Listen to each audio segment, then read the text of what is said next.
আব্বা আমার মেলাতে বন্দুক কিনে দাও। দেবো। আব্বা আমার ছুরি কিনে দিবা, আমি আম আম খাবো। আম চুরি খাবা? হ্যাঁ দেবো দেবো। আমার আব্বা আমার হাই মিঠে কিনে দিবা। হ্যাঁ মিঠাই? হ্যাঁ দেবো। আসো। এই যে এই জমিগুলো দেখলেই হবে শুধু। কিরে হিজবুল্লাহ ভাই, কই যাও? মেলায় যাচ্ছি, উলাপান্নি মেলায় যাচ্ছি।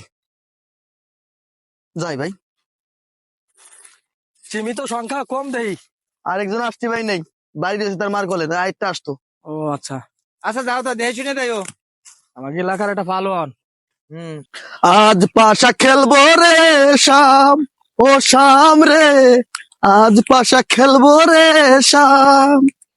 কিরে হিজবুল্লাহ, যার সময় বেজার খোঁজার ছেলে তিনটে নিয়ে গেলা মেলায়, আসার সময় একা আবার এত খুশি কেন? আপদ বালাই সব মেলা আমাদের রাখিয়েছি। মানে বুঝলাম না। বুঝো নাই? না এ দাও তা দাও, মাথা কবা সব জ্বালাপালা করে এলালো। এই সন্তানের জ্বালায় বোধ দায়িত্ব থাকতেও পারিনি ঠিক মতো। বউরে গোবানি মেলা হারাই গেছে, আসলে আমি থুই আইছি ভুল করিয়ে। ভুল করে না, জানি শুনে থুই আইছি। আজব লোক তো মাইরি। কি মানুষ রে বাবা। ও সামরে তোমার সামনে সামনে